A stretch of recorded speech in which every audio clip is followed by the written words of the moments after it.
gravity, changing the gravitational field, is anywhere within our scope of technology, or science for that matter. I don't think science has gone that far, but human science. So I take with a pinch of salt every claim that's made that someone has found a way of producing anti-gravity. The business of this, a craft coming into orbit or coming into one of these forced orbits for a short period of time. Now that would, for example, create artificial gravity in the craft. If it was one of our spacecraft and we were able to do that, then there would be at something like 380 to 400 miles. So this is above the surface of the Earth? Above the surface of the Earth. Okay. If it came in at that sort of speed, say 25,000 miles an hour, they would have to be held in that orbit by, or on that the force path, pushing by towards a force pushing toward the Earth. Center of the Earth, right. And that force, or the gravity, that acceleration toward the center of the Earth would be of the order of 1g, which is the acceleration of the Earth's surface. So anyone inside that craft would be pushed into the ceiling of that craft, if you like, the upper surface of the craft. Or if they flipped the craft upside down, they would be standing on the floor, but the Earth would be just directly above them. That's right, yes, that's right. And so it would be a wonderful way of producing artificial gravity, actually. So if you were on this craft orbiting the Earth in that manner, if you had a window on the ceiling directly above you, as we look at the stars, you'd be watching the Earth down there, and you'd be in orbit around the Earth. Yes, that's right. It's just one of those possibilities, you know. Yeah. And that might be why they've chosen to do it, I don't know. Because it might give them a sort of experience of Earth gravity before they get down here. Welcome on board the Rich Planet Starship, broadcasting from somewhere high above the Earth. I'm Richard D. Hall. 2 weeks ago I screened an interview with aeronautical engineer Roy Dutton, where he described his astronautical theory of strange aerial craft. Throughout the 1980s and 90s, Roy spent time investigating crop circles. It must be said that from the early 1990s onwards, the number of man-made or planked crop circles greatly increased, which successfully muddied the waters and drew attention from the original crop circle mystery, which researchers like Roy have looked into. The reason for the muddying of the waters is explained in my film, Crop Circles: The Hidden Truth. In tonight's interview, Roy talks about his analysis of crop circles and other areas which have fascinated him over the years.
Because I know that you're very much a cause and effect man. So if there's an effect, there has to be a cause behind it. So, and you visited many of these crop circle sites and scratched your head and thought about it, and you thought, well, what could be causing this? I mean, I was particularly interested in the way that you analysed the lay of the crop. Could you tell us about that, Roy? Well, yes. It was a mystery, and I was first taken into my first crop circle by Dusty Taylor. I was absolutely flabbergasted because it was flattened straight right to the ground and swirled. It was a big one with a ring around it, 2 rings, I think, actually, Saturn-like rings. And I said to him, Dusty, which was this a circular? Is this a circular formation? He said, no, it's a bit elliptical. And he told me. I said, well, which is the long axis? And he said, he pointed to an axis which was lying in the lay of the field, the slope of the field. And I thought, that suggests to me it was a circular formation of some kind that was projected onto a sloping field and therefore became elliptical. Right, right. So it's like, so in other words, it's like a perfect circle cutting through something on an inclined plane. Yes, right. Okay. Yeah. Which would result in an ellipse. Yeah. So you gathered from that then that it was something directly above that. That's what you then thought. That's right. I got the impression it might be a column of some sort right. that had been projected down onto the field from above. And then I started to analyse the lays of the plants, the spiraled lays. And Busty Taylor and Colin Andrews provided me with data, photographs and drawings of drawings from Colin Andrews, measured drawings showing how the plant was swirled. And also from Busty Taylor, some very good overhead shots, near the overhead shots, of small grape shot circles. And they say called grape shot, of course, because they tend to be scattered around some of the bigger formations.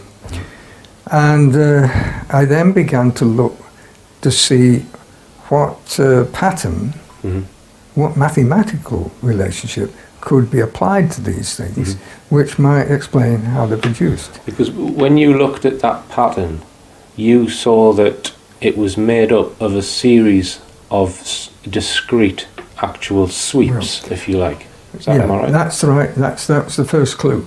They were generally stripped. They were strips of spiral. They were spiral strips. Spiral strips. So a sequence of spiral strips throughout a 360 degree. And can you? Because I know that you made a model, and we'll take a look at that, which actually demonstrates what the theory that you came up with, that it was a line scanner. Can you tell us what the line scanner is? Yes. First of all, I had to satisfy myself that what was producing these spirals was not a plank, or a roll or anything like that. But these plants were genuinely bent without breakage. And beautifully inscribed into the crop. And so having sort of satisfied myself that this was the case, then I began to ask myself, well, how could this happen? And I did an analysis of, one can split up the analysis of a swirled pattern, we can analyse a swirled pattern by looking to see what the relative vector is outwards and transversely, rotationally. So by looking at the combination of these vectors, it then became clear to me of what kind of organisation there was in producing these things. And what came out was that, put it very simply, it looked as if they'd been formed by something going outwards from the centre of the formation at a steady speed, while something else was going round, rotating at a fixed rate, at an increasing rate as you went further out, like on a roundabout. You see? Now, putting those two vectors together, those two systems together, I could actually reproduce those things accurately, those swirls. I produced this model to demonstrate to audiences the principles involved.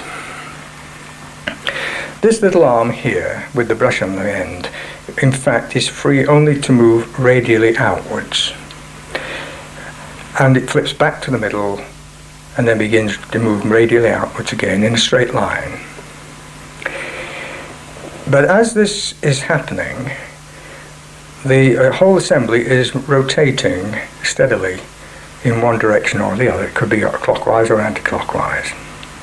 So that the path travelled by the brush is a spiral path, a curved path. Now I'm going to try to demonstrate how the circle is produced in this way.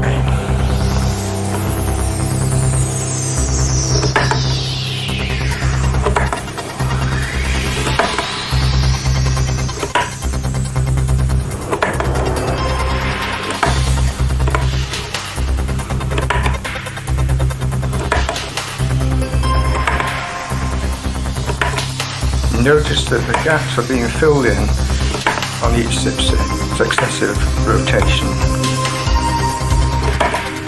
until the entire circle is created.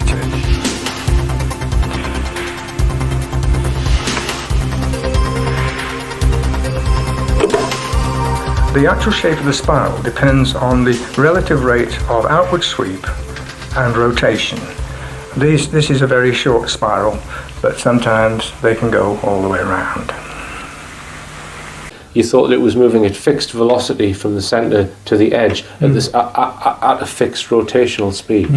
And then flipping back again. And then once it got to the edge, it instantaneously would go to the centre and then start a second swirl. A whole series of strips, right, all round, and then going round again very rapidly to fill in the gaps. Right. Okay. And you actually modelled that on a computer, didn't you? I modelled that on a computer, and I also tried to demonstrate it with that little model of mine. You could then work out the ratio between the fixed outward velocity and the angular velocity.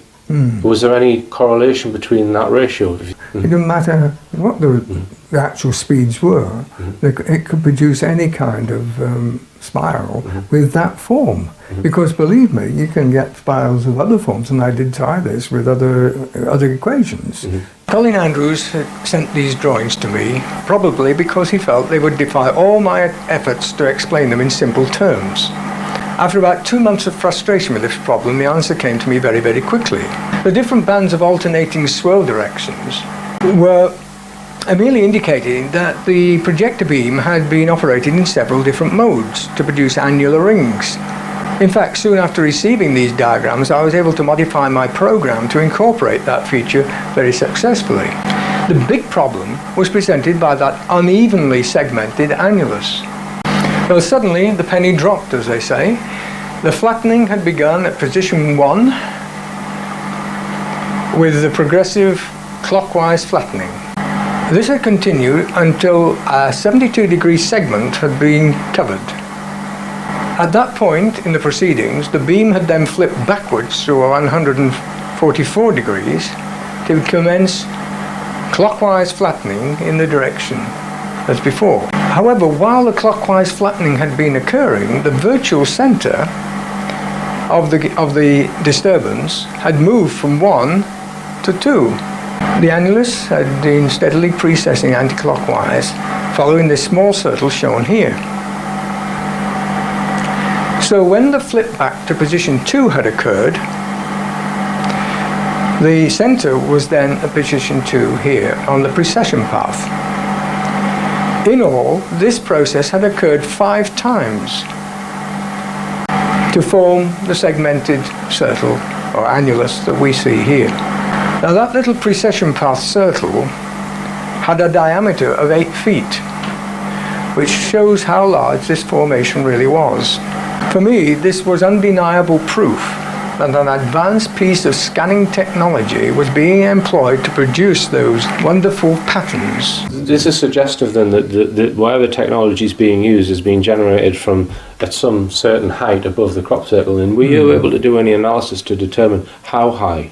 No, because all I could say was that whatever it was that generated these things, it would have to be at a sufficient altitude so that to allow the beam to come down vertically, from the sky. Okay. So that otherwise crops would be splayed at the edges. It wouldn't be pushing the crop out at the edges. Okay. So you think it's the height is probably significant. Either the height is significant, or it could be done by a craft which is, let's say, 1,000 feet wide and at a very low altitude, couldn't it? Yes, possibly. Yeah. Okay. But I mean, actually, they might even be produced from orbit, from space. But it's not likely, I don't think. I think because of the focusing problem. The only thing that could create the flattening of the crops, which didn't damage it, and produce the heating sufficiently in the stems to cause the distortion of the stem cells,